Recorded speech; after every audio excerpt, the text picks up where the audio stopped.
Bearcat Bounce podcast back at it again. Hey, happy Monday, guys. Happy Monday following Mother's Day. Shouts to all the moms out there. Happy Monday before 513 marathon. Grab a seat, 11 hours. We will not stop until we do stop Monday.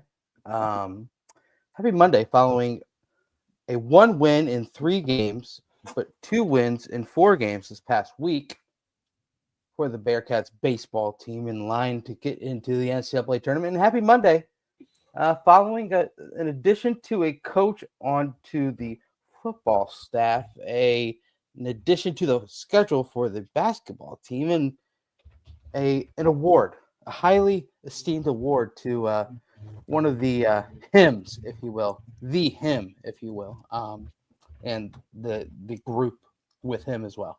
So we're going to talk about all that today, but it's time for me to bring on the guys. Everyone's assembled. We are here, ready. We're going to be here again tomorrow as well. You're going to get as much of us as you can handle. So without further ado, Ann Smith, Chad, Brenda, Ryan, Royer, gentlemen, how are we? Good. Just spent the day kind of working on tomorrow, getting everything lined up, getting everything ready. I forgot to plug the Cincy Light thing in. I'll do that right now. But, excited. Big day tomorrow. Always love this is our 3rd marathon, 2nd one for 513 day. It is always a lot of work, but it's fun. It goes faster than you realize, even though sometimes it feels like we've only been doing this. Aaron can confirm. It'll be like we've only been doing this for like 3 hours. God. And then next thing you know, you're like 7-8 hours in. Yeah. And you're like, what just happened? Oh yeah.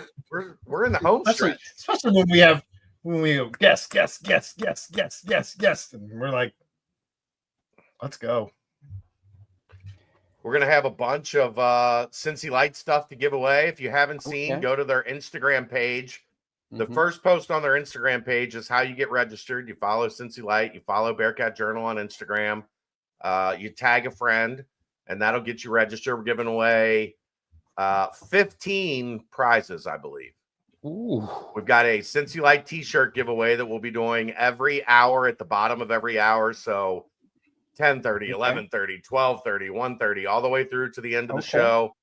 And then we have 3 big prize giveaways, like prize packs that we'll be doing throughout the day. Either we'll be announcing a new giveaway that we'll be doing down the road, which might be the best one ever, might be the best one yet, even better than the Cincy Light sign. The best one giveaway. Yet. I mean, if you consider winning a foursome with Dan Horde and another Bearcat dignitary, a big prize, along with Cincy Light golf balls and tees and a Cincy Light golf shirt. We'll have more details on that tomorrow. That's to come at a later date. But it's we got Wes, we got Sat, we got Cunningham, John Daniel coming on to update us on the almost ready to go indoor practice facility. Brendan Sorsby is going to be joining us. Katrina Merriweather, Joe Royer, Zach Grant will be here. So yeah, we have a very, very full day of content. I'm excited. I mean, it's wall-to-wall coverage. I mean, there's nothing better. This is pretty much the preamble to the very long speech that we're going to have tomorrow for you. So let's lock in because this is going to be a lot of fun. I'm not talking a whole lot today. You guys are going to have to carry the load. I'm not talking a whole lot today. I mean, we'll see how much we all talk today. But weekend was good, Chad. How was the past days that was? It's okay. Mother's Day is a rough one. But we went down to the barbecue fest at Newport on the Levee. Had a little barbecue.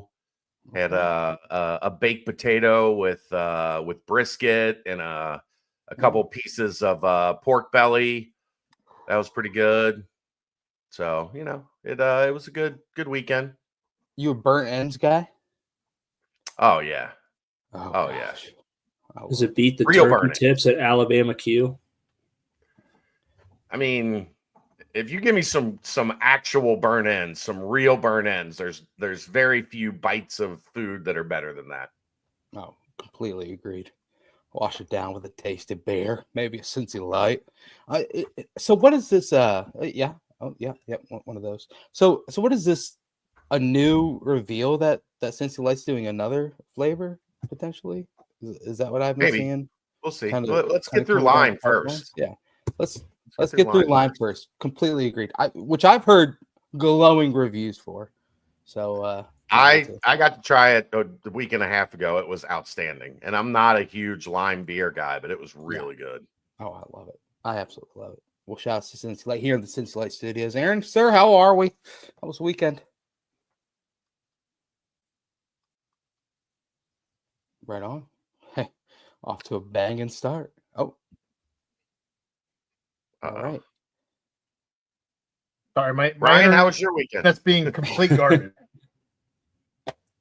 So Let's I don't get that know out of where the I'm way at. tonight. Yeah, We let's don't get need that that tomorrow. figured out by Assuming that tomorrow we're waiting morning. on me and my week. All righty. Royer, how are we, sir? How's the weekend that was, buddy? The man. It was good. It was good. Had a good weekend. Went home for Mother's Day. Got to see my mom. That's always good. Just kind of kicked back, hung out with the boy Ty Sponseller. Got some FaceTime in with Mr. Road to Omaha himself, JP. Hey now. Talking Okay. some college baseball with the Cats, but that was prior to them dropping 2 of the 3. So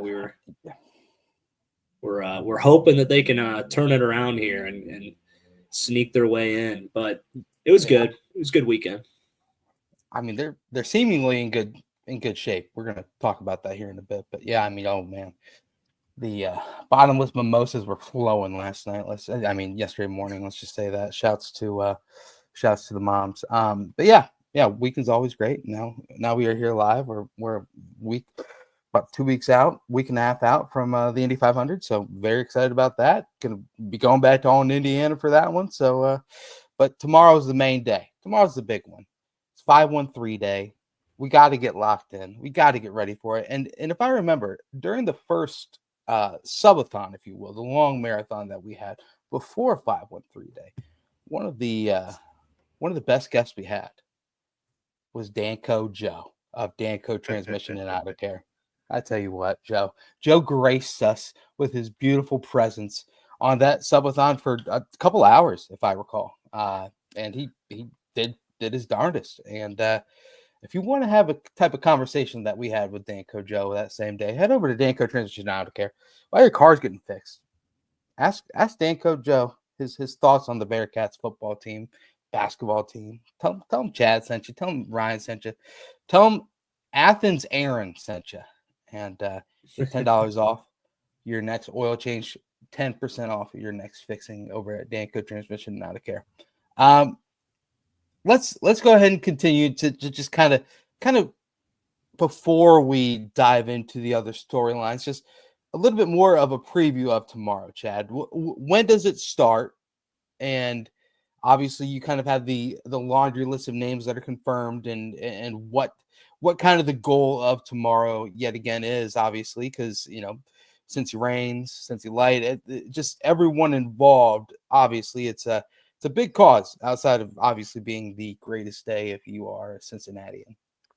Yeah, well, the point is to bring awareness to the 513 day impact, the Impact Fund, which is kind of the new place to direct funds for the Bearcats. So just bringing awareness to that, letting people know, and it's easy to get to. GoBearcats.com/513. Simple enough. Appropriate for 513 day. But yeah, it's just it's a great opportunity. We spend so much time focusing on football and basketball, and there will be a lot of football and basketball focused tomorrow, like I said, with Wes Miller and Scott Satterfield and Joe Royer and Brendan Sorsby and, other people throughout the day. But then, to get a look at women's volleyball, and I think the swimming and diving coach is coming on with us, and we'll have a couple of the baseball players joining us as well. So just a way to bring awareness to everything that's going on at the university, and a chance for us to flap our gums for, many, many hours to talk to the people. So it's exciting. It's a fun event. It's definitely something that we really enjoy here. So looking forward to it. Now, last year, if you guys remember, 513 day fell on a Monday. So, 10 a.m. to 9 p.m., by the way. There we go. I think we've got a guest for 9, so we'll probably roll until about 9:30-ish. Okay. So, okay. Yeah. And I do think there were a couple guest spots open. I know that I'm going to see if I can convince Chad to push his hand on one of them, return guests, and I'll do all I can to run and sprint and be in front of my computer screen for that one, as I know that the guy below me, Ryan Royer, will do as well. Last year, 513 day fell on a Monday, so we kind of did the BBP mix. Royer, Aaron, Aaron, obviously this is not your first rodeo, but what do you guys kind of remember about last year, 513 day, and kind of what you look forward to tomorrow? I remember from last year, and what I'm looking forward to more than anything is just all the different sports we have that we don't normally get to talk to and get to cover and get details on, especially giving them their spotlight, giving them their shine, and just kind of allowing them the space that we do give an awful lot of time to football, basketball, baseball. Yeah, I think that's a good perspective too. And I'm also looking to see kind of how you guys can kind of pull some questions out and, try to get some off the cuff answers, get people, like, you're going to have a lot of teams that aren't in season, so they can kind of let loose, relax a little bit, and get some fun questions, some fun answers, and, just kind of bring everyone together for the all the different sports programs, players, coaches, Cunningham. So it'll be fun to kind of see how people, attack this kind of fun, long podcast form. So I'm excited for you guys, and I'm going to try to tune in as much as possible, but I might be traveling for work tomorrow. So maybe some downtime in the airport can get me some good 513 day. Wow. The promotion was big boy promotion. They already got you flying places. Congrats to the boy. We'll see if it's as cool as it sounds. Oh, it is. Nowhere near as cool as doing 513 day for 12 hours though. Amen. Yeah. One of my favorite parts is just kind of seeing the athlete's perspective, and then also, getting word from from the people in Cincy Reigns that we had on last year as well. It's thrilling. It's fun. Like you said, going to be tuning in for as much as I can in between meetings and work, and then pop on when I can. So it's going to be a lot of fun. I cannot. It's just going to be us, Aaron. These two are making it very clear we're on our own tomorrow. No, not at all. Not at all. Yeah. I'm going to try to. I've got a bunch of stuff going on, but I'm going to try to get in there eventually at some point. I cleared the calendar, maybe, for the most part. I don't calendar. I did as much as I could. But yeah, excited for it. Tomorrow's an awesome day. Obviously, the city of Cincinnati loves it. It's a day that everyone celebrates there in the 513. So cannot wait for it, and be locked in, because it starts out hot right off the bat. I mean, Scott Satterfield, 10:15. There we go. Right off the bat. You got to be here right off the bat. What? Coffee with Coach, maybe? I know it's coffee with Cunningham, but I mean, like 10:15. That's probably like second cup of coffee, third cup of coffee. Probably not first cup of coffee. Burning through cups of coffee at that point, but yeah, either way. But speaking of, another confirmed guest later on that day is going to be Wes Miller. And some obviously basketball talk came through the pipeline last week as everyone wondering what's the schedule gonna look like. We need to know the out of conference schedule. We need to know what's going on. Well, on Friday, one of the pieces of that puzzle were seemingly figured out. Seemingly, I guess not confirmed on both sides, or I don't know what the exact reasoning is, but it does seem like it's happening, and that would be a 2-game series with Louisville. The Cardinals obviously going to be coming to Cincinnati, not to Clifton, but downtown to everyone's favorite place, Heritage Bank Arena, or whatever they call it these days. The beautiful RC Cola Foundation, the Deja Blue tasty water, and bags of chips.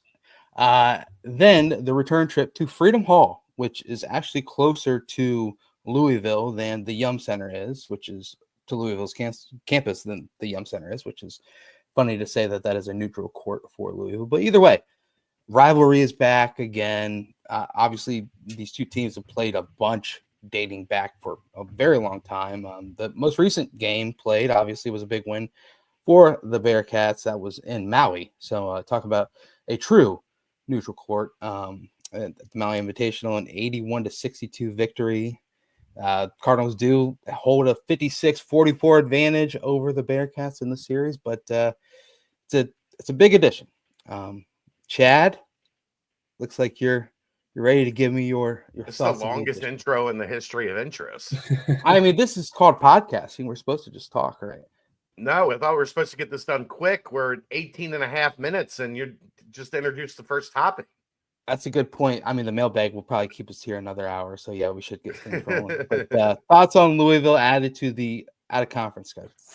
Never going to complain about getting Louisville on the schedule, especially they had a great year last year. They went and loaded back up in the transfer portal. They should have a really solid team again this coming season. So it's good. From my understanding, I think it's going to be part of like a 3-team MTE type deal. So if you're wondering what's the MTE going to be, it sounds like from what I'm hearing, this Louisville game is going to be a part of it. Then there'll probably be a smaller game that Louisville and Cincinnati will both play, and then they'll play neutral up here at the Heritage Bank Center. So should be a great game. I'm sure there will be a lot of elder folk in the building for the Pat Kelsey return home. But should be great environment, should be loud, should be rowdy, should be a really fun night down on the bank. So I'm always excited to see this game back on the schedule. All right, Aaron, it wasn't as fun. Hawaii wasn't as fun. They were bad. Like, they were terrible. Yeah. So, and that game happened after a 30-point loss to Ohio State the day before. So yeah. at that point, you're just like, okay, what's going on in this one? So yeah. Either way, Aaron, get to head back downtown to your favorite place to take in a basketball game.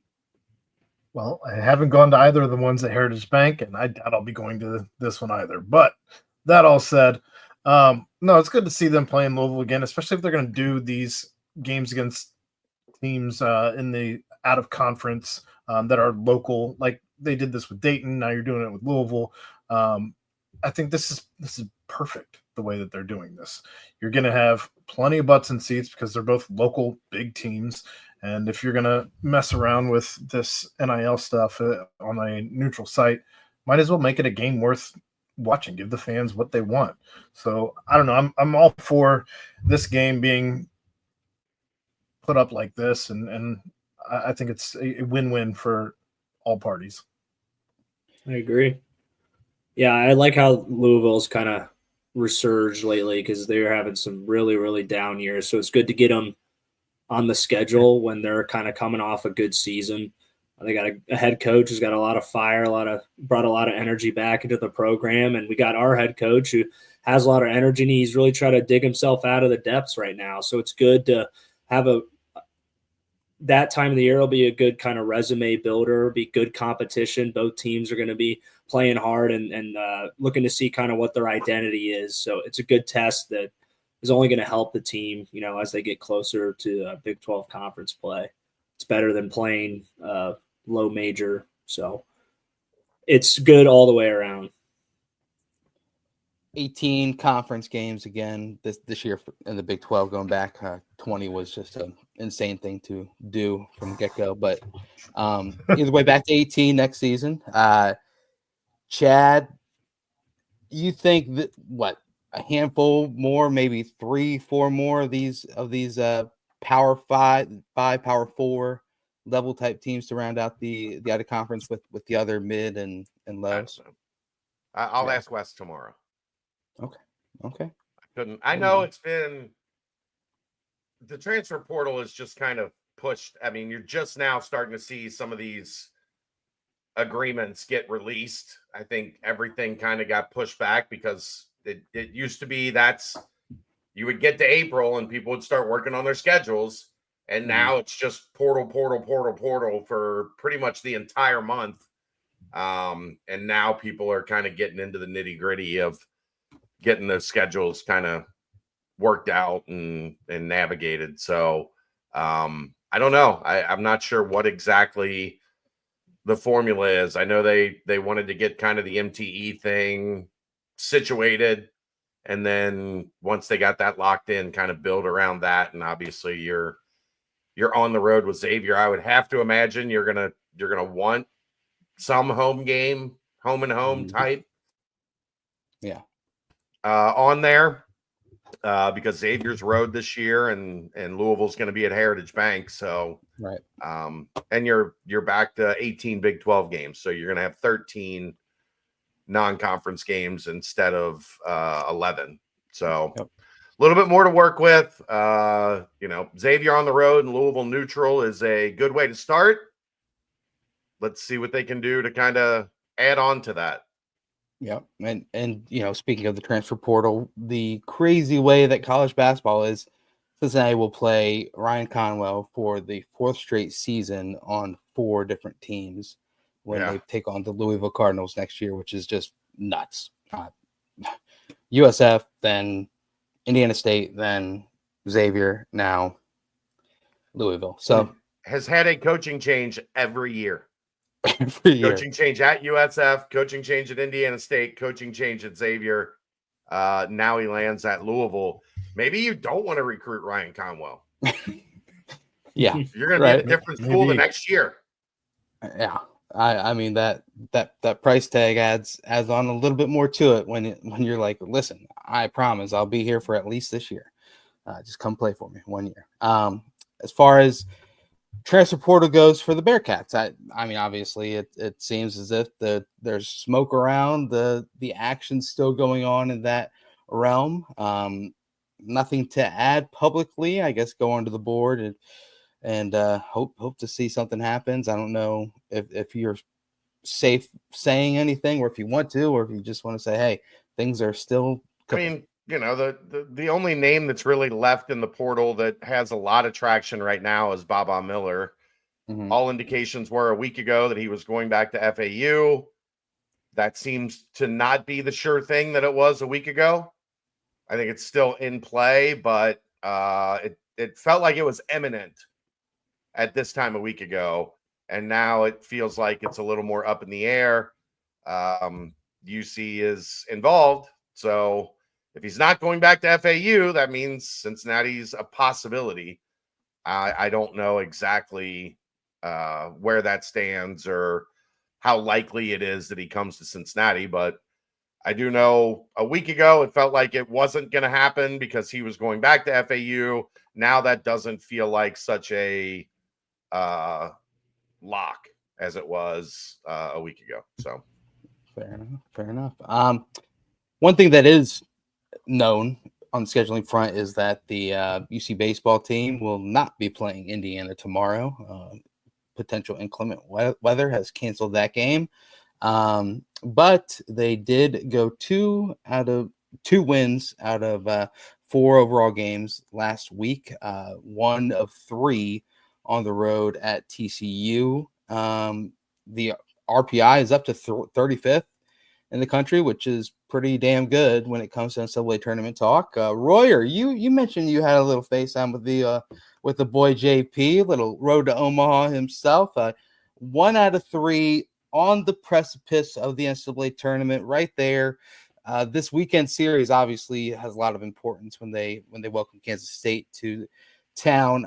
I guess just your pulse on things after they were able to get one of the 3 games on the weekend at TCU. Yeah, I mean, everything's in their hands. You don't have to go like be world beaters to make it in and just like win out convincingly. And you also have games in the Big 12 tournament. You're guaranteed one. So, if you drop one, you might as well look at like, hey, we got to win one back in the tournament. But like you're saying, 35th in that ranking, I think it's a good spot to be too. And John was saying he thought before the TCU series that they would have to win 5 out of their last 8 games to really feel like, okay, this is a lock. So I think, what do they have left? 4? 5? 3 now. 3 now. Because, okay. Well, and then 1 guaranteed at the Big 12 tournament. So yeah, I think if you win 2, you got to win that first Big 12 game. But I think if you get 3 wins total, you'll be sitting pretty. And they got great offense. It's just, can the pitching, be consistent? We know they're going to score runs, so just keeping the other team off the scoring board, stealing a couple bases, getting a couple extra runs in there like they've done all year, playing good, consistent baseball. I like their chances. I really like their chances getting 3 out of the last games to go. But that's kind of what John's consensus was too. So they got it all right in front of them. So I'm excited. I'm hoping it turns out the way I think it will. Chad, Aaron, anything from this weekend series? It was one of those where, gosh, they had a 6-3 lead in what, the 5th inning or 6th inning of the game on Saturday. Kind of felt like, oh, I might get this one. Then, of course, ended up being the Sunday win that they had. Tommy O'Connor's back hitting bombs. It just seems like they're still, even though they only won 1 of the 3, it seems like they're still kind of pushing towards in the right direction. I mean, the biggest thing is obviously frustrating because they had leads on Friday and Saturday and couldn't hold them. This is the challenge in college baseball when you're getting towards the end of the season. You've got some arms that are getting tired. Your bullpen is wearing a little thin. And you play a top 20 RPI team like TCU. It kind of it tests every arm, every pitch, every bullet you've got in the chamber to get through the 9th inning of a game, and sometimes even that's not enough. But they continue to show great resolve. I mean, they were up in every game by multiple runs, and even when they got down, continued battling back. And then I think it says a lot about Bishel and the team. They didn't cave on Sunday. I mean, you feel like, okay, we got a top 20, top 15 team. We can go in there and stamp ourselves in the NCAA tournament. And you had 2 tough losses on Friday and Saturday where, you were in a position to win multiple times and you just don't get across the finish line. A lot of those teams on getaway day will pack it in and just say, let's lick our wounds, get home and try to have a big week to close out the season. And they didn't do that. They put up a hell of a fight on Sunday and get the win 9-8. I think it speaks a lot to the fight that this team has. And then now you get a Kansas State team that swept West Virginia over the weekend in the Little Apple. So they're going to be coming in with some confidence and looking to punch their ticket to the NCAA tournament as well. So Thursday, Friday, Saturday. Remember, not Friday, Saturday, Sunday. It's Thursday, Friday, Saturday this week to give an extra day rest before you get to the start of the Big 12 tournament. But, I said it was going to be a necessity to at least get one, win the Oral Roberts game, get one against TCU. So you split that 4-game road trip and then come home and make your last stand at home to see if you can play your way in. Aaron, thoughts on what is needed this weekend? Because obviously you look up, Duke has had a pretty good season after, got 2 wins to begin the season there at Duke. That's looking great now. Kansas State actually one spot ahead of Cincinnati in the RPI as current things stand. Or I believe they're actually one behind. Yeah, one behind. Kansas State is 36. Cincinnati's 35th. Aaron, is it as simple as 2 out of 3, or you wanting a sweep? Right there, it's crazy. We had Bishop on last week. Now they're right there on the knocking on the door for the NCAA tournament. Of course, you want the sweep. That's not even a question. But if you can get 2 of 3, yeah, you're still sitting in where you want to be. What you can't do is drop 2 of 3. I think that you certainly want at least 2 of 3 in this one. So I don't know. I mean, Chad brings up that they just swept West Virginia. If you don't remember, West Virginia swept UC not so long ago either.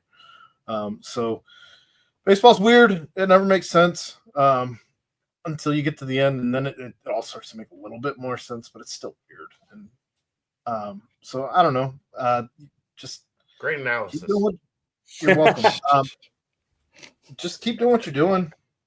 It's Bishop ball. The love and glory of RPI. You drop a couple games, but you play well in those games, and you go up 9 spots in the RPI to 35th. So, yeah, I agree. Bishop ball your way to a few more wins, and then let's see what they can do in Arlington for the Big 12 tournament and what leads from there. So, I'm excited because they're fun to watch, and the young players are really starting to play well. We kind of mentioned them last week on the pod with Bishop. I still suggest to go back and listen. It seems like a lot of people really thought that was a great interview. So, and also, shouts to JP Sponsor, man. That Road to Omaha pod, it's fantastic. Listen, and if you want to get to learn a little bit more about the team, he's a great source of kind of just filling you in on how things are looking. So, lock into that one as well. One other thing that happened over this past week or weekend, it was Cincinnati was able to get themselves a new special teams coordinator. They plan to hire Middle Tennessee State special teams coordinator Luke Pascal. Matt Zenitz was first on that one. What was the initial thought on this, Chad? Was kind of like a special teams coach by committee type ordeal? Yeah. Two questions. First off, I want to hear from Ryan kind of what the difference that you think between a special teams coach by committee and then having someone actually in that official role means on the grand trajectory of things. And then Chad, kind of what as far as how this came along. Yeah. So when I was on the team, Coach Fickle, he really headed the punt team, but then Mason kind of handled everything else. But like the O and D line coaches would definitely chip in for like field goal block and field goal unit like up front. But all the Coach Mason really kind of developed all the schemes for like kickoff return and punt block and punt return. So, and I liked that approach, but if every coach is kind of really putting the time in and really taking control of a unit, then it technically could give like more time of attention to each one of those units. And then if you kind of have like a head guy like we just hired, then he can kind of be in control of the whole operation. But we'll have to see how it pans out, because obviously whatever they were doing last year didn't work really well. So maybe by having a guy who kind of organizes it all and like integrates with the coaches and he can take the time to do the meetings, but like the coaches and him can do the prep and be involved in the coaching. You have 2 sets of eyes on at all times. So in theory, it could work well, but anything, they're going to have to make some significant changes to what they did last year. Chad, what can you sprinkle on about this edition? I mean, obviously, special teams was a bugaboo on this squad last year, and obviously the year before as well. So, potentially, how could this help out? And do you see it as? Do you know how it came across? Is it somewhat of a maybe just seeing the need to add this type of a connection to the coaching staff? I mean, I think it's just a situation where I think they were pretty happy with the process that they had. Mm-hmm. But then you get a chance to go get one of the better respected special teams coaches in the country. You go do it. Mhm. You know, sometimes plans change. I think everybody looked at it. Well, Chad said and Satterfield said and that this is how they were going to do it. Well, you know, maybe somebody said, hey, we can go get this guy. And he's one of the better guys in the country at organizing and directing special teams units. Okay, let's go do that. Like Ryan will tell you, like it's not a glory position, offensive coordinator, defensive coordinator, head coach, but having a guy that's really good at it makes a significant difference. Oh, yeah. Brian Mason, those special teams units were incredible. There's a reason that guy is becoming one of the better special teams coaches in the NFL now. And it's because he has a plan. He's organized. He has an idea of exactly what he wants kickoff return to look like and punt block to look like and his field goal unit to look like. Like he comes, you know, those guys that are good at it come in every day prepared, knowing what they want to accomplish in each of the different phases of special teams. I just think it's rare to find somebody that is really good at the entire gamut of it. Some guys are good at one thing, some guys are good at another. You don't find many guys that have a good scheme in all the different special teams disciplines, and this guy seems like he does. His teams are good in returns. They're good punt block, or punt return is what most people call it. I love that Mace called it punt block. Like, we're not trying to return it. We want to go block the damn ball. It's punt block. And then if we don't block it, then we'll do something with it from there. But I think it's something that can be done a lot of different ways. I just think you feel much more comfortable going into a season with a guy that has a pedigree for being really good at the job. Yeah, and if you kind of look the whole time, we always talk about, like, a lot of these Big 12 games are going to be a coin flip game. They're going to be one-possession games, and special teams is, like you said, Chad, unglorified, but it has a severe impact on the game, like field position, just overall momentum, being able to, like, get a big kickoff return after letting up a touchdown, kind of try to sneak back some momentum on your side, and next thing you know, you're getting the ball at the 40, the 45, and it's almost the percentages of scoring go up significantly because you're boosting that field position. Being able to affect operations, that's why we called it pump blocks. So it's like we're either going to block it and it's going to be huge, or we're going to affect the operation of the snapper, punter, holder, whatever it be. And that way they're not going to be able to execute as well as normal, therefore affecting the field position battle. So all I'm saying is having a guy that's had success and knowing the importance of it, kind of an up-and-coming guy coming from Middle Tennessee. He's trying to, make his mark here on the big conference, you could say. So, he's going to attack it with intensity, and it's definitely going to help us coming down the wire in these games by establishing better field position, giving our offense better chances to score. So very, very important. So just hoping that he can deliver on his upside and, kind of help out a really struggling unit and maybe get us a win or two extra next year. Special teams has cost him 3 wins over the last 2 years, at least? Yeah. At least, minimum. Muffed punts, missed field goals, bad punting, handing the ball to them on a kickoff return for a touchdown. Yeah, that too. Hidden yardage stays hidden when your special teams unit isn't performing well. Yeah. I mean, that last year was inconsistency. I mean, they were one of the best in terms of the hidden yardage at the beginning of the season. That helped them to 5-2, and then the last 5 games they just completely shat down their leg. Yeah. I mean, obviously a lot goes into the type of player, like a special player, to be able to have a big punt return or a big kick return. But I think also scheme as well, Ryan. Am I completely wrong here? Is it literally just the special player that can have a big return? It just feels like the 3 pillars, if you will, or the 3 phases of the game that seemingly the last couple of years, it just seems like this phase has really just not even been there. And we talked to Sat, and he mentions how important special teams are to him. So I think having a name to the role kind of just defines the need to really put all hands on deck to make sure that this phase becomes a little bit more important this season.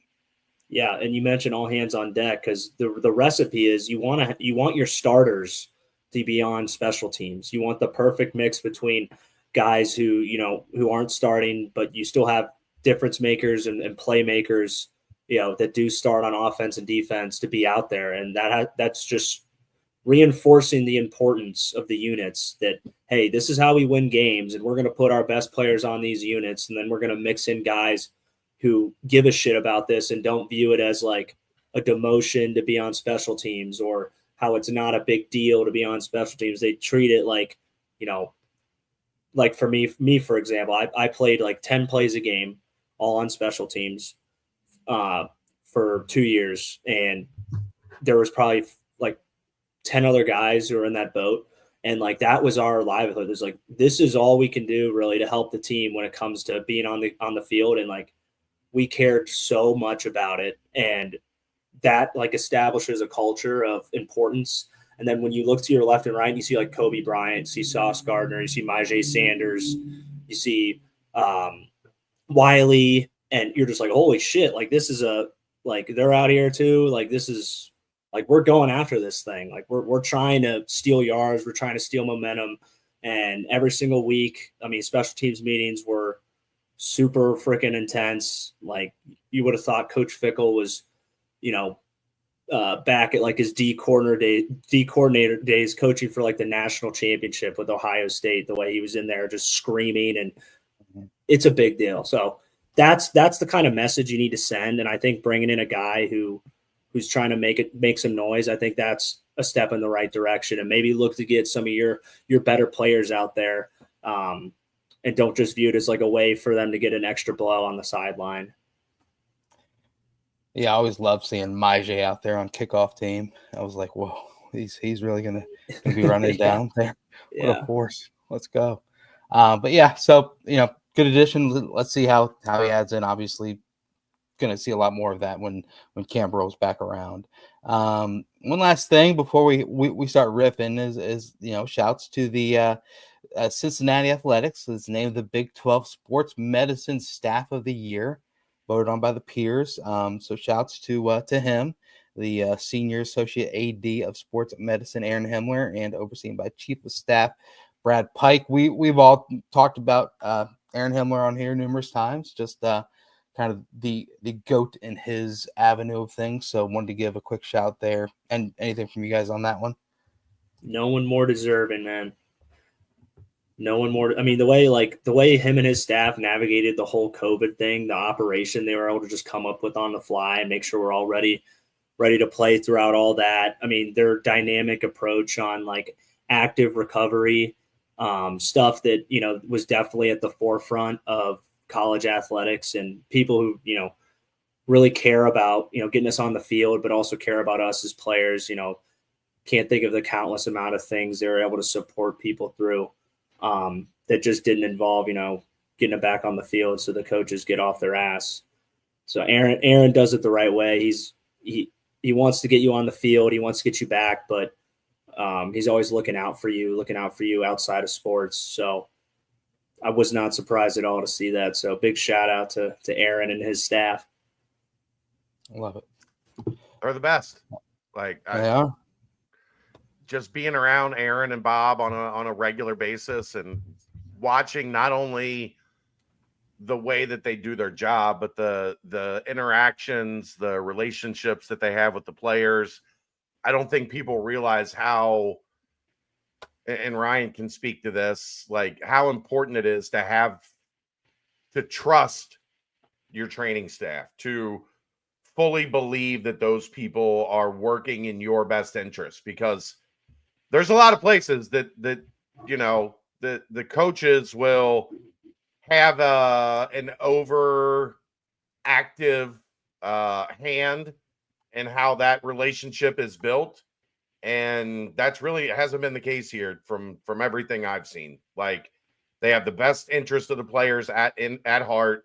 They have the trust of all those guys, and it's a really well run operation at Cincinnati, and I know that's not the case everywhere.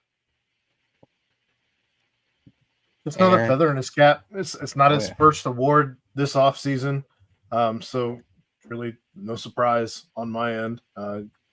Keep collecting them because he does a damn good job out there, and that's all you can really ask for. I mean, the fact that Ryan still speaks glowingly of him says everything you need to know. I don't know if the Reds or former Reds speak glowingly on the current staff that's there, so just saying.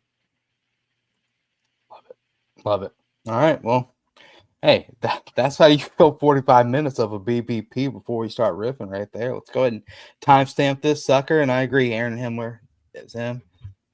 So, yeah, very, very deserving. But, yeah, let's timestamp. Quick Paper Supply, your local and family-owned restaurant supply company for all your non-food products.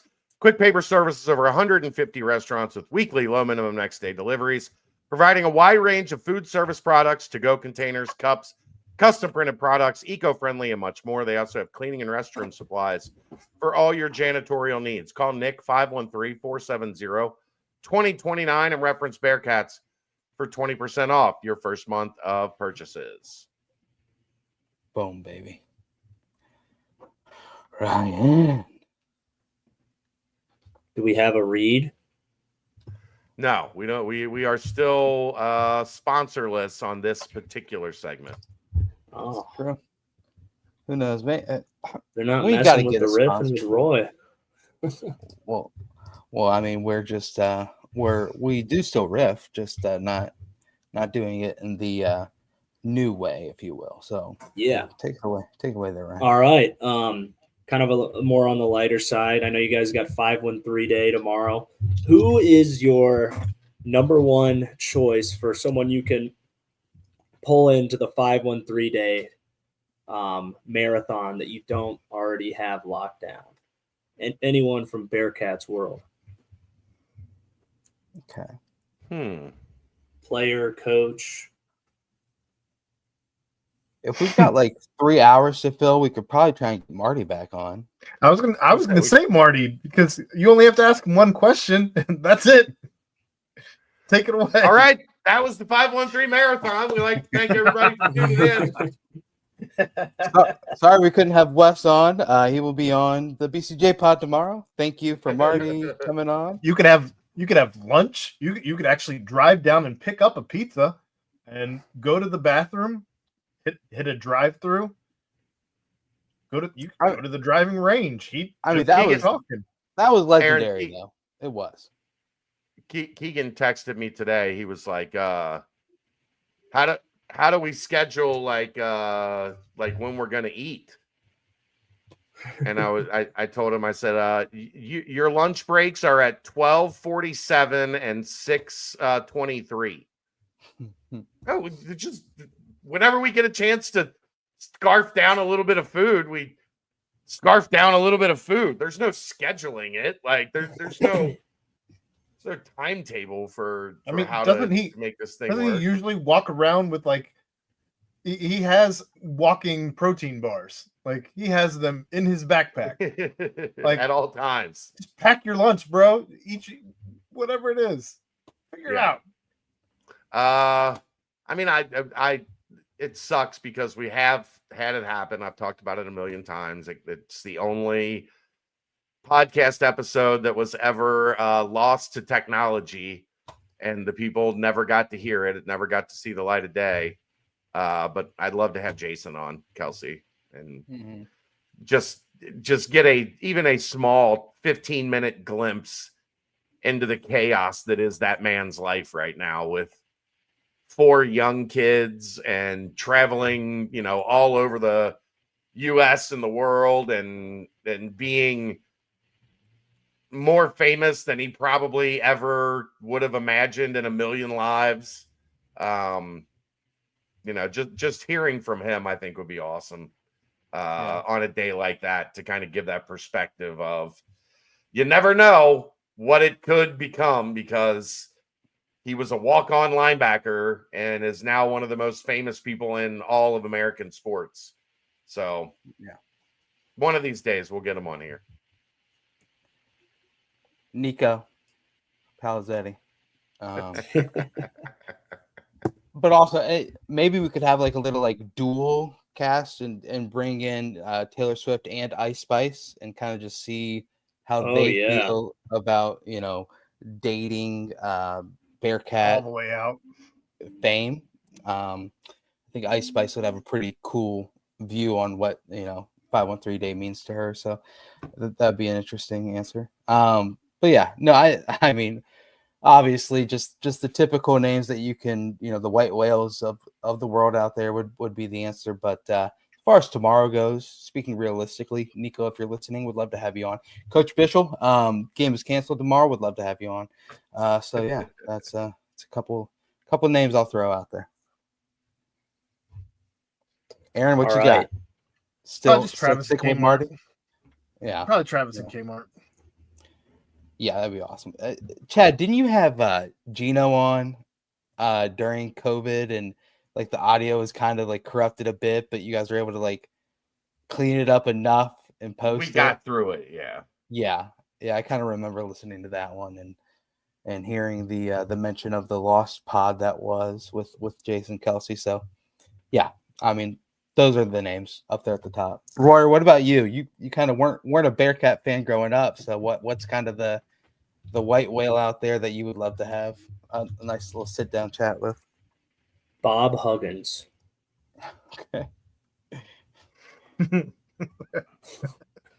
Preferably in the later hours of the night.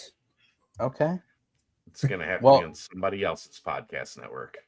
Saw him after the UCF game. Hey, he talked glowingly after that game. So, yeah, but we'll see. Get Bob, BK, and Tommy T at a round table. Ooh. I like this. Luke Fickle. Sounds you like guys have heard me say a couple things about him. I mean, Luke's been on probably 20 times. From the Bellagio. Yeah, well, and also from a resort in Cancun, from the Bellagio. Yeah. That was awesome. Shouts to Brady, the boy. Oh, Dana Beer. Should we get Dana back on? He's kind of getting a little too big for everything right now. Dana's blowing up a little bit. He still tweets about us. He does. About our cats.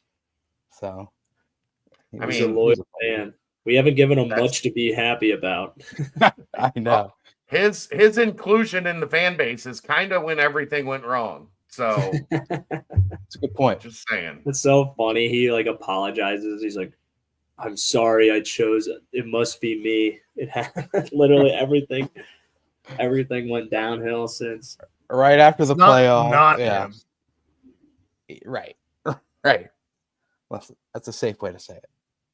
All right, Ryan. All right. Who do you think has the more impressive season? Impressive meaning above expectations. Basketball or football? Man, that's a good one. I'll say football. I think football's gonna. I think they're gonna get the 8 regular season wins. Okay. God, I would be so happy if that happened. The hope would return. I tell you what, Roy. There's some publications out there that are not so high on the old Bearcats heading into next season. And I mean, you can't fault them after what the last 2 years have been, and after kind of the collapse of last year. But I want to say basketball so bad.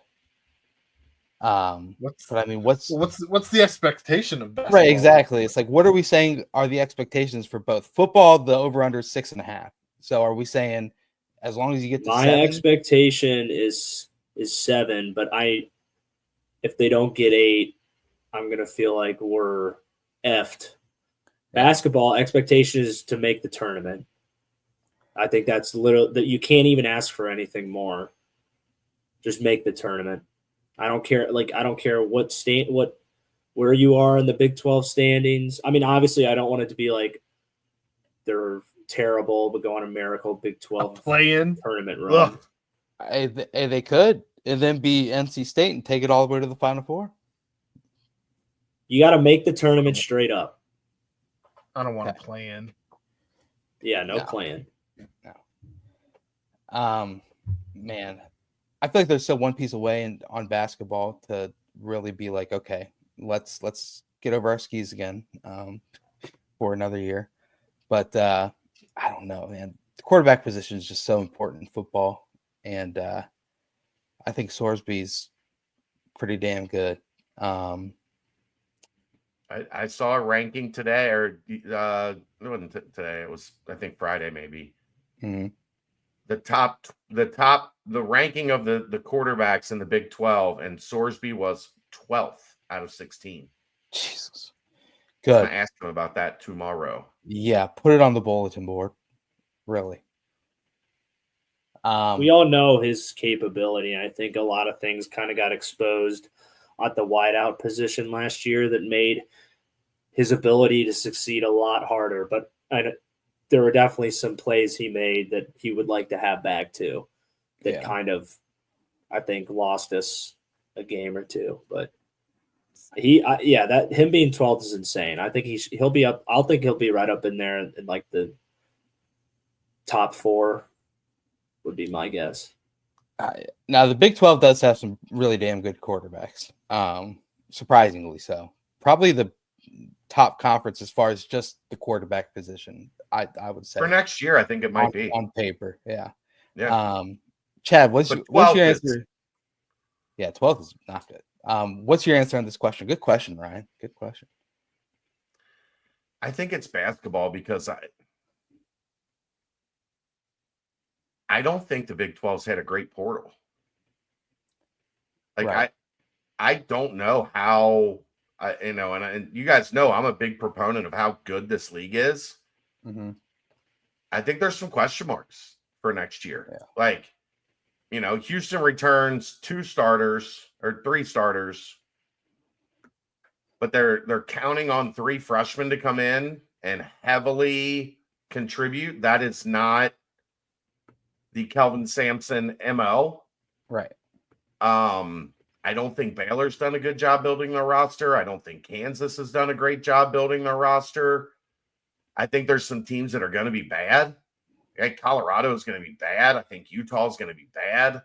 Mm-hmm. I think Arizona State, it's a good chance they're bad. Yeah. UCF's not going to be good. Yeah. I mean, they lost. They had a talented team. They lost everyone. Yeah. And they lost everybody.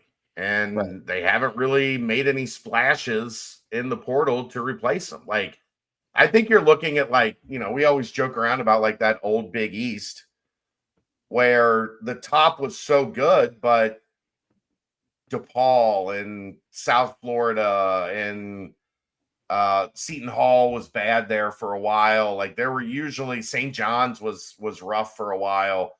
There were usually 3-4 teams at the bottom of that league that kind of got beat up on. Yeah. And I think you might be back to that this year where, you can maybe stack 5-6 wins against the bottom of the league. And then the top of the league isn't going to be as tough. I mean, Iowa State's going to be good. Houston's going to be good. BYU's probably going to be really good, but like you're playing a team that's going to be counting on some young guys as well, where there's going to be some variance night in and night out.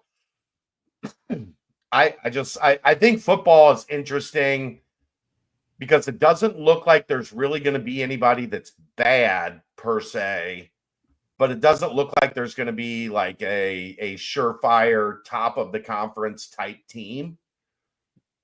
And you see that with like the win-loss totals. I mean, it's from 5.5 to 8.5 is the entire conference. Yeah. So I think breaking out in football is going to be even more difficult because it's just a bunch of teams that are very closely matched. Yeah. Where in basketball, I think there's going to be a couple very clear tiers in basketball this year where you're going to have the ability to rack up some wins if you're playing well.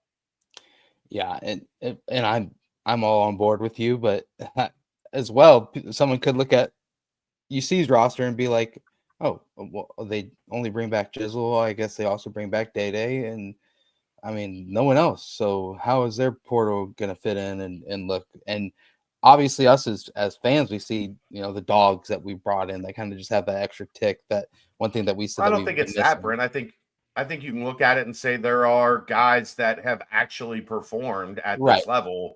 Yeah. Well, right. I mean, 4 guys that have been in the Big 12 and had success. Yeah. Are on the roster. So exactly. They're not Cincinnati guys, but they are guys that you don't have to wonder, can they play well in the Big 12? The answer is we know that they can. Tape's already there. Right. Yeah. Agreed. Please be basketball. That's my answer there as well. Don't let Ryan hear you say that. I think basketball, they just need to make the tournament. And football, I mean, I think there's a very low chance that they don't win 6 games. And I think a lot of people will be like, oh, they made a bowl game. Yeah, we're in a bowl. So, but we all know if you're sitting at 6 again, there's nothing to be excited about. And my argument is 7, we shouldn't really be that excited about either. Agreed. Just win, baby. I think you'd take 7, even though you say now you wouldn't. I think if we're sitting at the end of the year and they won 7, you'd be like, all right, it was a step forward. Yeah. It just doesn't feel like it's a big enough step forward. It doesn't feel like it's projecting us to, being in the conversation for that consistent top 4 in the league where we're looking to play for a Big 12 championship, which means play for the playoff. And yeah, but top 4 in the league, you finished what, 14th and 13th the past 2 years? Like you gotta crawl before you can walk. I know. As Smokey once said. Got some winnable games too at home on the football schedule. So maybe. I mean, last year going into the season, they had the easiest schedule on paper in the Big 12, and by the end of the year, they played the hardest schedule in the conference. Right.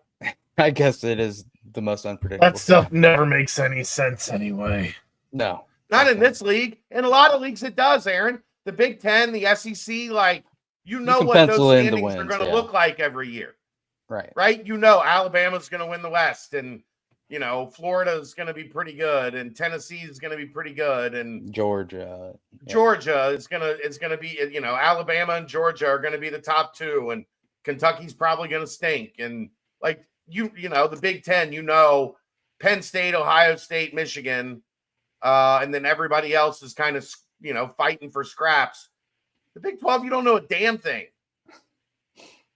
No, from the preseason to the Arizona State was picked last.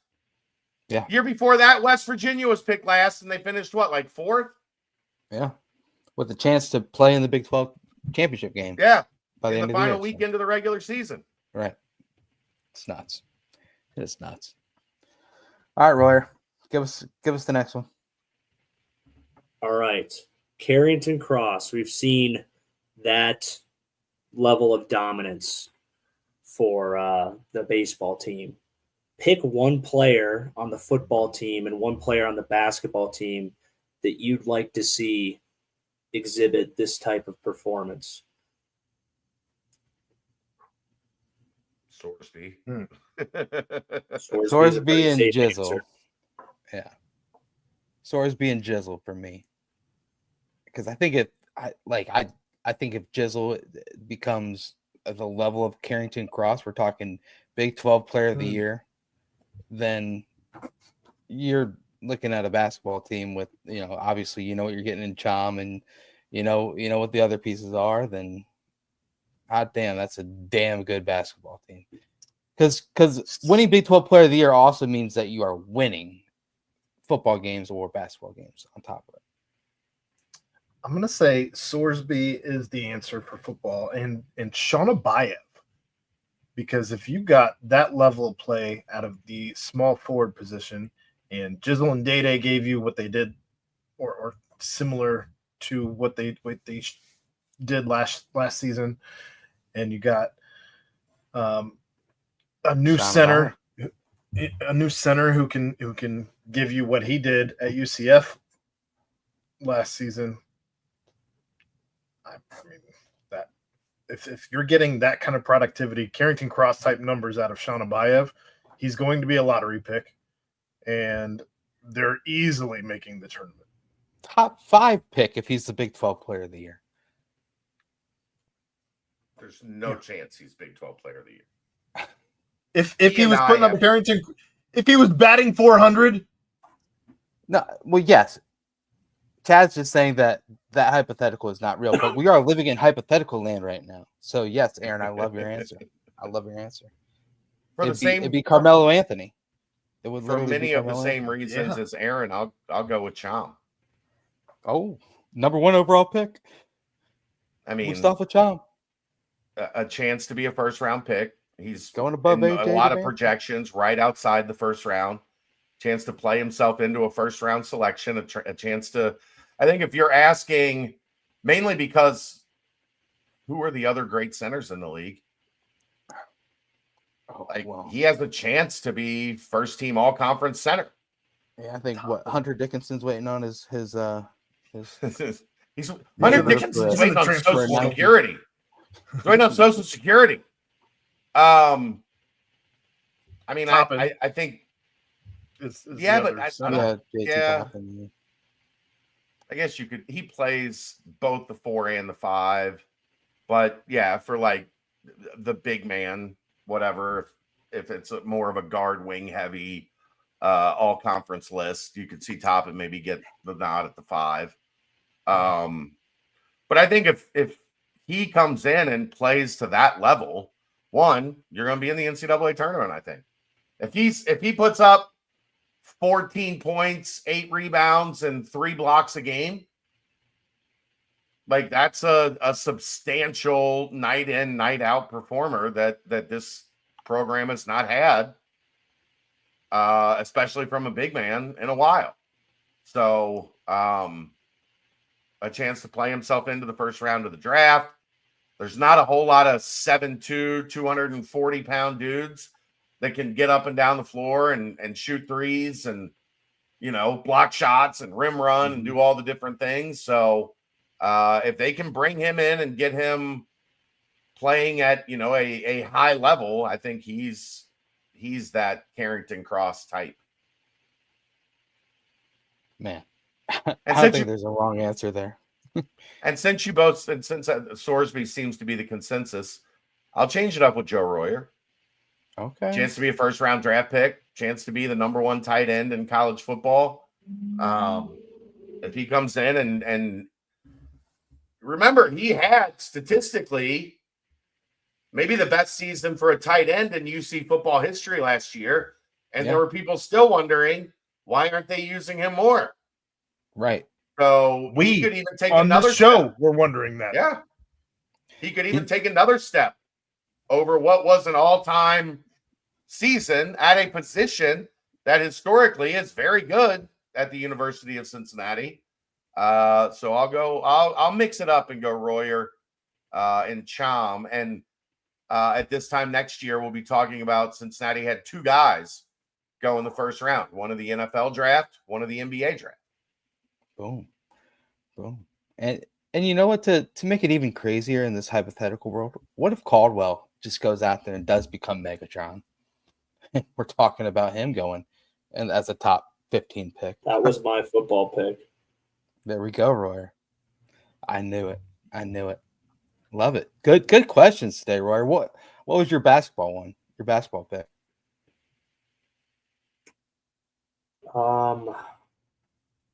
I like the Chom.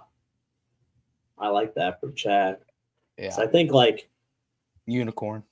I think we're going to get solid numbers from Jizzle and Day, and we just haven't had any bit of presence there offensively at the center position now for some years. So if you get out there and get like a 15 and 10 out of him consistently, I mean, would that be Big 12 Player of the Year, Chad? 15 and 10, or is that not enough? No, probably not enough. But Toppin was what, it would be 18 enough to and be first team all conference. what was he 18 and 11? Toppin? Yeah. Maybe 19 and 11. Toppin will have the inside track to get it back to back Again. years. Again, Back, yeah. Or Debanza or what, Peterson, one of the freshmen. So, or in Somebody in Aaronsboro, Arizona. Sean Abayev. Sign me up. All right, Royer, you got that last question, bro? I don't really remember exactly what I was saying to you. It was a long night, man. You're gonna have to I help me know. out again. You want me to ask a sentimental one? Okay, I will, man. That was wild. I not very often do I get like 5 texts in a row saying like, "Can you answer your phone? Can you answer your phone? Can you answer your phone?" And then you don't call until 2 a.m. Like that was nuts. I was waiting, and then all of a sudden at 2 a.m. finally get a ring, finally get a buzz. I answered it, and you said, "Hey, man, I just can't stop thinking about this 513 marathon that we're about to have. It's like the most special thing in my mind." And I said, "Why is that?" And you said, "Because I spent the best years of my life, and I still am spending the best years of my life in Cincinnati in the 513. Brent, what does 513 mean to you?" You kept asking me this, and I said, "Ryan, this is the perfect question to round out the riffing. What does 513 mean to you?" Ryan, hold it up for the riffing. So here we are. We're riffing. Gentlemen, what does 513 mean to you? Chad, you starting it? I'm an 859 guy. I'm an 859 guy, so I'll let you guys have this. I mean, come on. But what does 513 mean to you?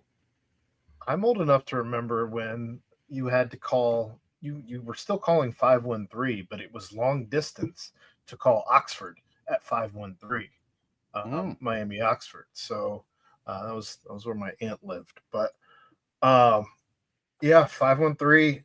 I'll tell you what. When you are coming back to Cincinnati from the airport and you are going through the cut in the hill and you come around in that the 859. In the 859, by the way. Yeah, that's fine. But you come around that corner and you see the whole city on full display. It's beautiful. Skyline, the stadiums, the lights on, whether it's daytime or nighttime. Only time it's not real nice is when it's dreary, but it's still nice. It's still our city. And you see it. You can see Clifton up on the hill. If you look hard enough, you can see some of the buildings kind of standing up there. But yeah, it's breathtaking. That last turn, right in the cut in the hill. Love it. Ryan? From Kentucky. 513 means everything to me, man. It's given me everything I have in my life. It's like I'm not from here. I was born in Columbus, but everything that I have, every bit of my future is this city's given to me. So I love it. I feel like I identify really well with the city. It's loyal, it's hardworking, gritty. So I felt like that was a lot of the things I embraced when I came onto the football team. And, my experiences with football kind of rewarded me. Like it helped me get my job here. I get to work at like a well-known local company, like been here in Cincinnati with GE for years, decades. Being able to, do this show with you guys, stay more connected to the community, the everything Bearcats. This city has given me everything, and I love it wholeheartedly back. So can't wait to celebrate another year of that recognition tomorrow. Love it. Chad, or was he removed? I don't know what happened to him. He just kept saying Kentucky, and I don't know. Kentucky Chad, man. Whenever he's ready to come back, would love to have him join. But yeah, for me, so you know what? A lot of people out there, I think it's a known fact that everyone's statistically, that was hard to get out. Everyone's favorite word is their name. So like Ryan, your favorite word technically is Ryan. Aaron, your favorite word is like Aaron. Only because when you hear it, you kind of perk up and you're like, you kind of it's people like to hear their name supposedly. No, my favorite word is Cincinnati. I tell you what, it just like sticks out on a page when I read it. It just like when I hear it, like even when I hear someone say like Cynthia or Cindy, I'm like, Cincy. Yeah, it just kind of perks my ears up a little bit.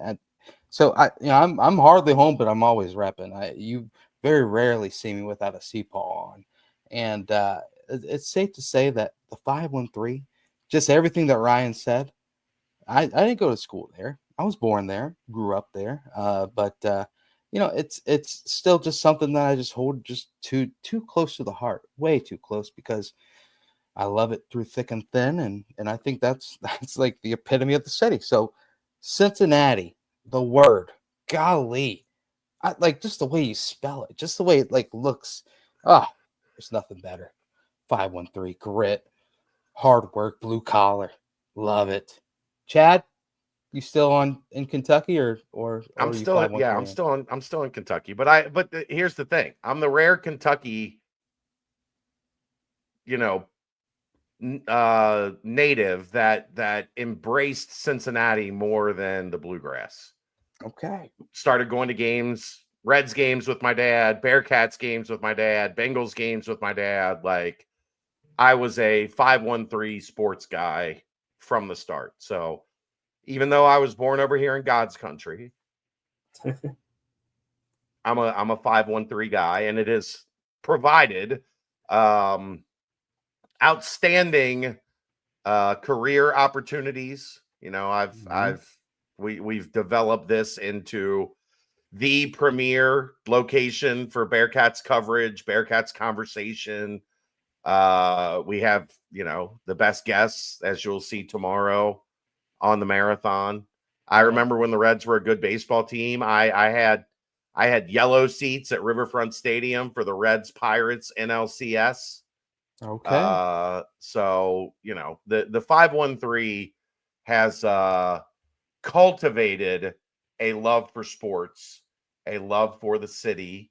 I am a diehard Cincinnati guy. If you ask me where I'm from, I don't say Northern Kentucky. I say Cincinnati. Let's go. It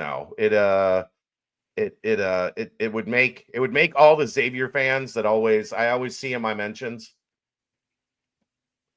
Like you don't make any money covering UC. We do. We make a lot of money covering UC here. So yeah, it's home. Even though the mailing address says Kentucky, I'm a Cincinnati kid. God. There you go, Brent. There's nothing better than the word Cincinnati. Am I right though, man? Oh, like God, it does. It sticks out. It does, man. Oh, it is. Even though nobody can spell it.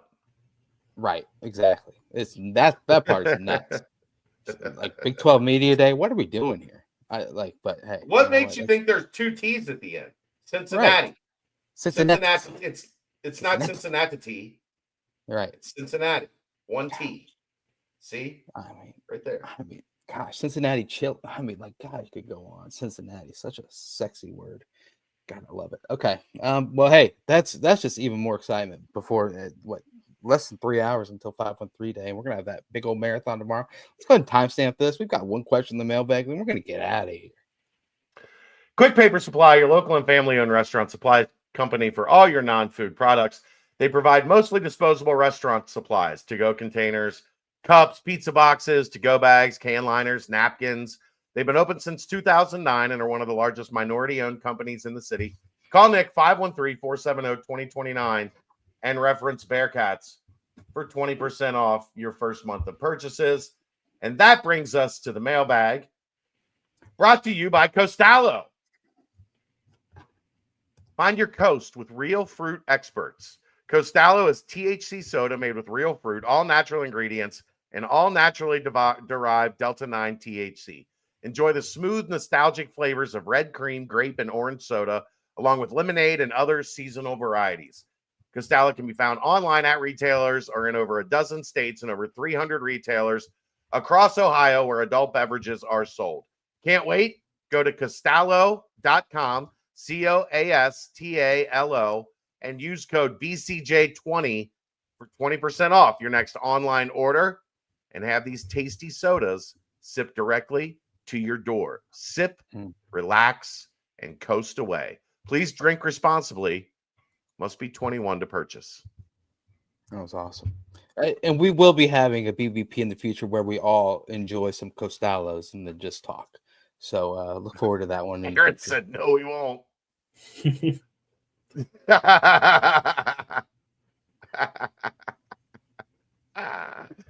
All right, Oh, so boy. this is the lightest mailbag we've ever had.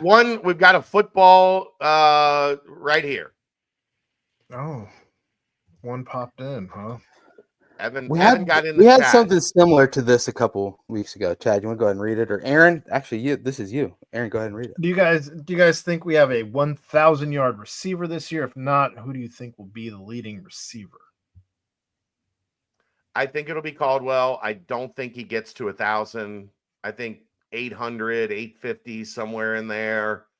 I don't think we get to one guy gets to 1,000, but I do think overall production at wide receiver will be up because I think Sorsby's a guy that can spread the ball around if the weapons are in place. And that will open up Caldwell for some of those longer shots. Those deep balls that get him up near 1,000, but I think he'll be probably in the 850 range. What if we had a 1,000-yard tight end? Tight ends generally just don't get the ball enough. Yeah. He was his comfort blanket last season. He was. And he caught more passes by a tight end than anybody in UC history, and he wasn't close to 1,000 yards. We'll see. He's like the only receiver coming back. So Now remember, when we did this exercise the last 1,000-yard receiver was Armand Binns his senior year, and the year before that, Marty. So it's been a while, and there's been a lot of good receivers that have come through the program since then. 15 years. 16 years. Tough to hit that 1,000-yard mark.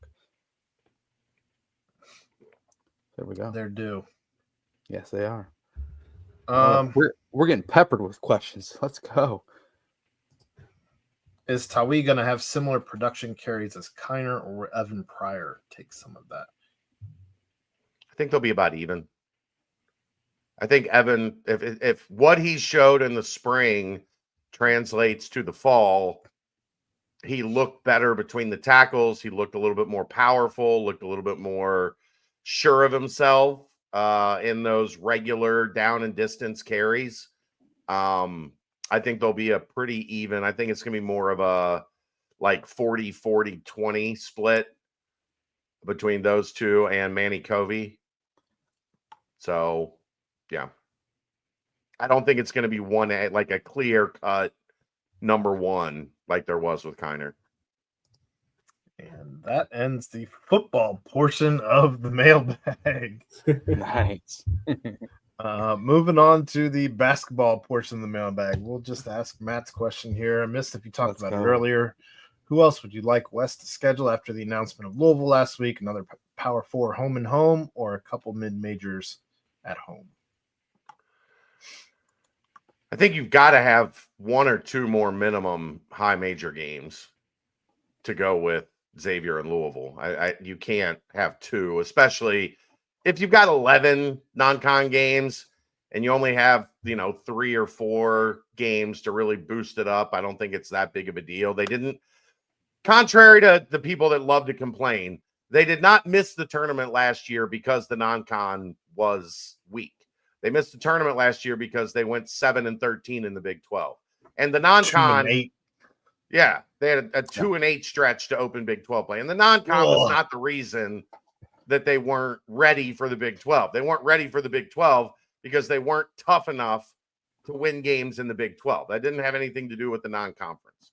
But I do think going to 13, you need 6 or 7 high major games in that stretch, I think. At least 6. And So you have also 2. get a You're little- gonna need 4 more. Get a little sneaky with the mid-major. You know what I mean? Like every single non-power, like, okay, I guess Dayton is considered a mid-major, but every other team was quad 4 and like potential quad 3. Like get one that's like a sneaky quad 2 that like sneaks into that back end of a quad 2.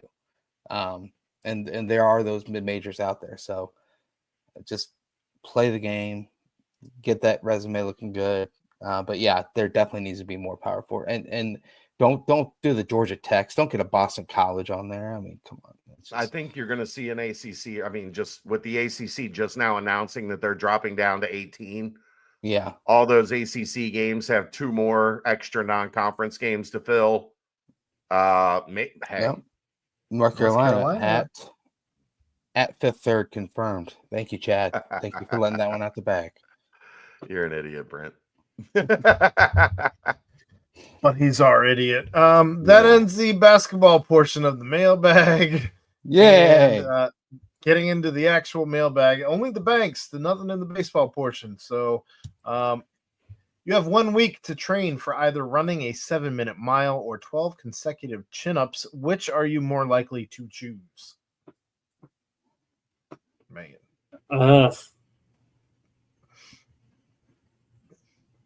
I couldn't do either with 2025 to train. Let's say we get a month. I mean, 1 week is like you got to be actually ready to do it. Like, Right. Not to be a douche, but I can already do that. what, 7-minute Both of mile them? and the 12? Yeah. Yeah.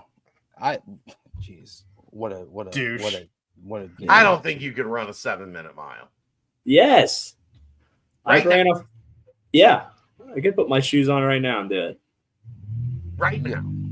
Yeah. All right, we got Well, then- 7 minutes. Go. You don't get to self-loathe anymore about how out of shape you are. If you can do both of these things, I don't want to hear it anymore from Ryan Royer. Hey Ryan, that's something to be proud of. I walk a bunch in Florida, and my average mile is 14 minutes. I don't think I can. It would be that'd have to be like a sprint to get 7 minutes for me. Well, you'd have to not walk. Right. Well, I mean, I sprinkle in some running here and there, but No, you don't. yes, I do. Have you seen me recently, Chad? Come on, baby. I'm down here getting it done. Come on. Can't rag me. But yeah. Chin-ups, I think, is doable. No way. You don't think so? If you were doing chin-ups and the over-under was set at 7.5, I'd take the under. All the way. Like legitimate, all the way, chin over the top. Yeah. I'll take it. Give me a month. Done. Okay. Royer, which one do you think is relatively easier? Probably the chin-ups. Oh, just in general? Or Yeah. for me? No. In general. Well, how about both? Go ahead and gloat a little bit more. Which one for you is easier? I think they're both really hard because chin-ups, pull-ups is like the very strong indicator of overall strength. So if like you don't have that already, like it takes a lot to like get that strength up there. Right. But if you've been like exercising and you have decent like upper body strength where you can already bang out a couple, then I think that would be easier to get going than if you never run, you're probably going to run if you've never really ran your whole life, like you start off at like 13-minute mile. Right. And you're going to have to cut that time in half. That's hard to do. Yeah. If you haven't run and you get on a track and you run a quarter mile, your body is like, Yeah. I'm talking run, not like light jog, like, speed walk. I'm talking you get on a track and you just start running at a moderate, not even a fast pace, at a moderate pace. Right. You get to 400, 500 meters if you're not in shape, your body is just no. Like, no, Yeah. I'm not fucking doing this. And if you have some sort of an active lifestyle where you're like doing yard work or picking up stuff, or you do some weights and stuff, that's gonna give you a better foundation for being able to do a chin up. But yeah, the running is just, if you've never done it and you just try to go out there and give yourself a month, like, ain't no way. Here's another good one. If you had to score a point against either Mustafa Cham or Sincere Harris, who do you think you'd have the best chance on? I'm not scoring. I didn't say you were scoring. It said best chance. Sincere Harris. I would disagree. I just don't think I could even get the ball. Like, I even if I get more separation against Mustafa, Right. like he's going to block everything. Yeah. You wouldn't get a dribble in against Sincere Harris. Well, Brian. If he was legitimately trying to stop you, you would not get one dribble in against Sincere Harris. But I guess with Mustafa as well. You could dribble. He'll check the ball off to you and be right in your grill, just like Sincere would do. I guess I'm thinking, like, just in terms of being able to get a shot in the air, I have a better shot against Sincere. And then at that point, it's just like, can I just, catch him off guard in some way, just quick shoot a ball? Yeah, I think that has a better chance of getting towards the hoop than anything with Mustafa. Or even like a hook shot type thing. Like some anything bullshit you put up, Danco, Joe, we know we have no shot. But no way for either of them. Any chance to even put one off. Mustafa's 7'2" with a 8-foot wingspan. He's blocking everything within 3 feet of him. The answer is neither. That's what I said. You told me I was wrong. No, I just said best chance. There's no chance against either. But Sincere Harris, you literally wouldn't be able to drip. Like, you wouldn't. The ball would not touch the floor if you tried to do anything. He would take it from you immediately. Yeah. That's the mailbag. Get us out of here, Brent. We got a big day tomorrow. 513 day tomorrow, guys. 513 day tomorrow. What does it mean to you? Well, you know what? It's going to mean a lot of things for 11 hours tomorrow. And it's going to be wall to wall, and it's going to be fun. It's going to be thrilling. It's going to be everything here on BCJ. We got some thank yous. Shout out to Danco Joe. Shout out to Danco Transmission Auto Care. Always love you. Shout out to Costalo. Can't wait for that future BBP. Shout out to Quick Paper Supply for all the timestamps that they supply us with. And of course, shout out to my boy Ryan Royer for, I like Aaron's little play on words that we have there. Royerin with riff. I like that a lot. So, you know what? Stay locked in here at the Cincy Light Studios. It's going to be full action. Chad, tell everyone again, 10 o'clock start time. And the prizes. Who do they need to go follow right now? So go follow Cincy Light on Instagram. Their first post will give you all the information. You got to follow Cincy Light. You got to follow Bearcat Journal. You got to tag a friend, and then you will be registered. We're giving away T-shirts every hour. We are also giving away. I'll give you a Cincy Light golf bundle. Each bundle includes a golf polo, a set of tees, and a set of balls, Cincy Light, and a Cincy Light golf towel.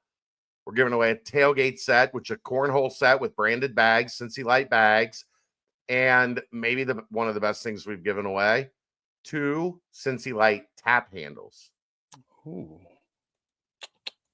Those are hard to get. And then a baseball merch set that's got a Cincy Light baseball tee and the Cincy Light black rope hat. So we will give those away 11, 3, and 6. Boom. So there's going to be a lot of stuff. A lot of stuff to give away. Bunch of T-shirts, all of those other bundles. So just follow Cincy Light on Instagram and Bearcat Journal. 10 free oil changes with free Danco hats. All right. Well, text me in the morning, Joe, and we'll get that worked out.